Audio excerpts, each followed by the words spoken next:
So, third week of Easter, and what I've always found interesting about the Easter readings is that they focus heavily on, kind of what happened. First off, in the Gospels, we focus on what happened to the apostles right after the resurrection, right? So, on Easter Sunday, we had Mary Magdalene and the other women going to the tomb at the Easter, and then we also had Peter and John sprinting to the tomb to find out what was going on and finding it empty.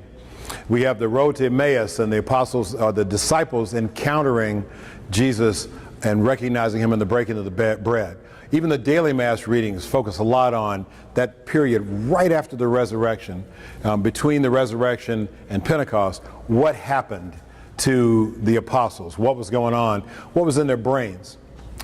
Now on Sundays, we're kind of doing a binary thing. We're getting a look at what happened before Pentecost, but the first reading has been from Acts, and we get a picture of what happened after Pentecost and what was going on with the disciples, with the apostles in that time. So, last week we had people running out in the street and putting their sick people on the ground, trying to figure out where the sun was, just so that Peter's shadow could pass across folks. Just so that his shadow might touch them and they might be healed. This week, you see the apostles drug in front of the Sanhedrin. And it's never, if any of y'all have ever been asked to come down to HR, it's never fun when you get to go stand in front of somebody. If you've ever, in the military, if you've ever had to go report to the commander and stand in front of his desk at attention, as opposed to lounging on the couch in his office, it's never good. So the apostles get drugged before the Sanhedrin, they're arrested and they're taken before the Sanhedrin. And they basically said, didn't we tell you to stop preaching in that name? And then they said, you're trying to pin it on us, like we killed him. We didn't kill him, the Romans killed him. You're trying to pin it on us. There are other versions where much worse things happen to the later occurrences of getting drugged before the Pharisees and the Sanhedrin, where things don't go as well for the apostles as they went in the reading that we have from last week. But they report in the reading from last Sunday, they left the presence of the Sanhedrin, rejoicing that they had been found worthy to suffer dishonor for the sake of the name. What name? Jesus, of course. So they were found worthy. I feel like I'm still amplified somehow. No, you're good. But I do. I know it's beautiful. I'm encouraged. Thank you, Bill, for recommending that I drop that mic, because I sound marvelous.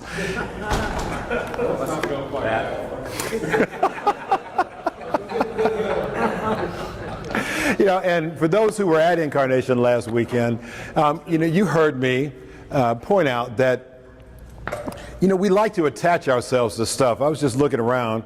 We got Tiger fans in the room. I don't see any other jerseys. We got Certapro Painter fans in the room.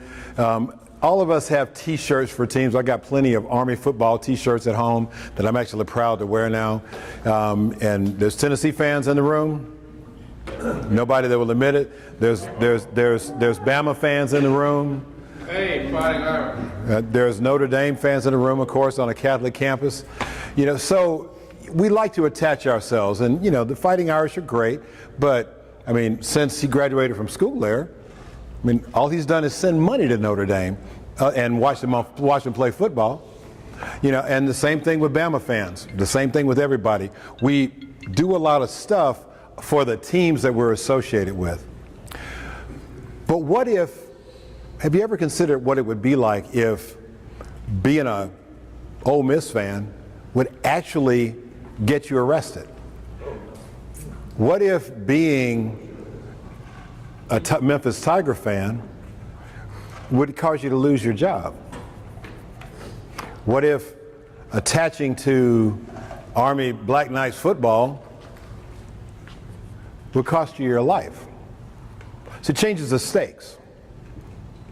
So these teams, if we're Cubs fans, how many Cubs fans in the room? Well, they at least won a World Series, so you can't dog them no more.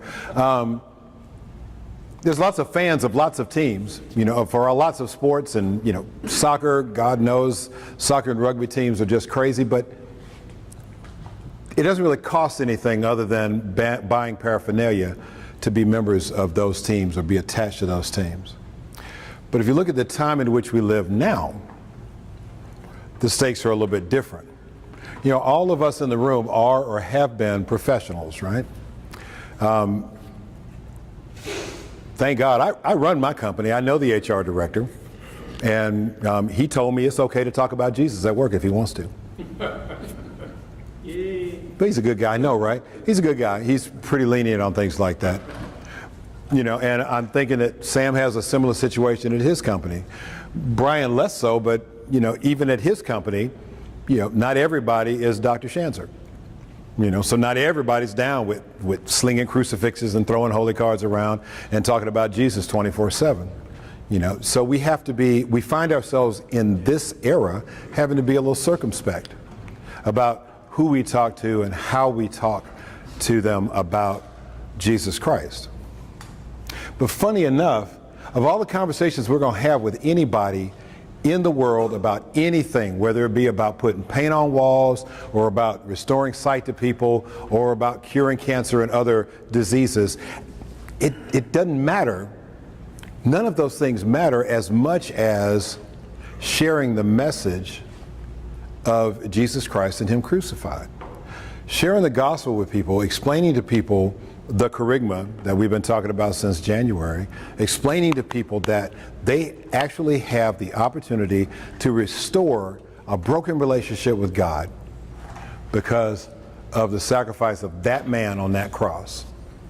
If only they will extend their hands and accept the grace that's freely offered from God through the death and resurrection of Jesus Christ. There is no more important conversation we're ever going to have with any person in the world than that one. Even if we're trying to save somebody's mortal life, the worst that'll happen is they'll die. If people miss that, they don't just die. They die and they spend the rest of eternity, which is that's like a long time. They spend the rest of eternity separated from God. And it's not just a matter of preference, and it's not just a matter of, well, you know, your truth and my truth. I mean, the truth is hanging up there on that cross. Well, a representation in wood of the truth is on that cross. The truth died on that cross on Calvary 2,000 years ago, give or take a couple of decades. There is no truth that we will share with anybody that's more important than that one. Because having them understand what we're saying when we share the message of Jesus Christ and Him crucified is the difference between eternal life and eternal separation from God. Now, in the gospel, we had this scene where the apostles got stir crazy. They've been in the upper room since the crucifixion, right? Well, except for that little brief stint out on Friday, they've been there since Thursday night up until 3 weeks after the resurrection. They're still in the upper room. They've seen Jesus twice already. They know something's up, but many of them don't know exactly what's up.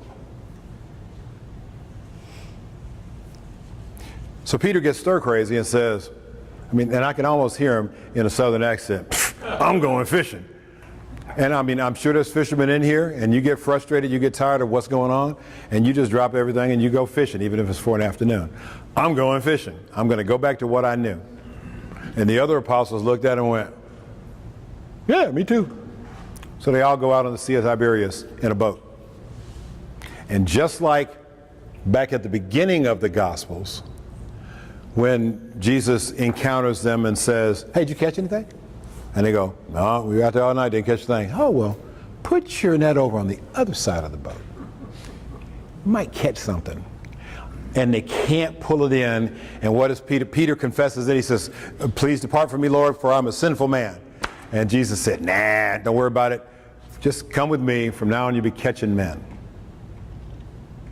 And they followed him. And they followed him everywhere he went for 3 years.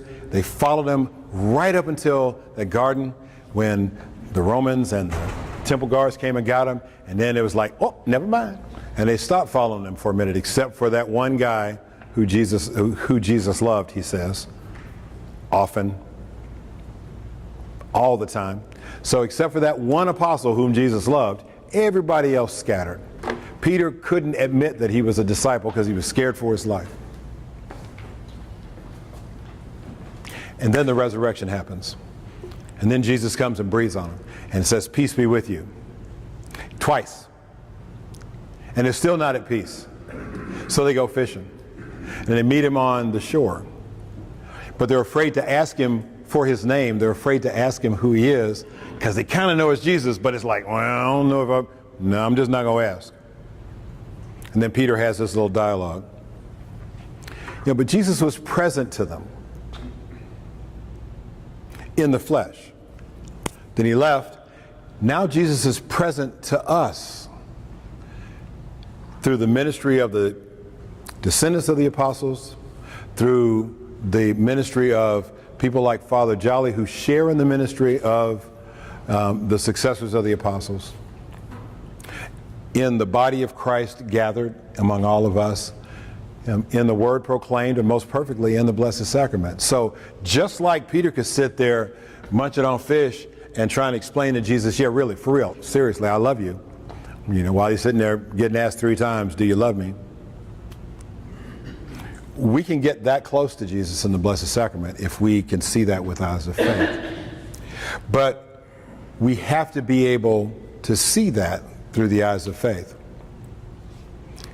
When we go out from the church, we have to be able to see God's presence, Jesus' presence in our lives, in the situations in which we find ourselves. When is Jesus ever not with us? Anybody? When is Jesus ever not with us? Never. Yes, he's never not. He's never not with us. He's always with us. So, when we talk about when we've experienced the presence of Jesus, it's not so much about whether he's swung in and going, "Hey, I'm here," and then swung back out of our lives. It's really about when we've been willing to acknowledge that he's here, and when we've been kind of like, la, la, la, la, la, I don't. So one of the questions that we'll be discussing here in about, 30 seconds.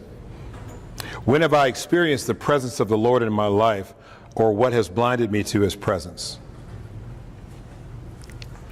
And then the second question, if I'm not mistaken, is a recapture of a previous week's question. When have I experienced the Lord's mercy at work in my life? Did I recognize it as mercy at the time?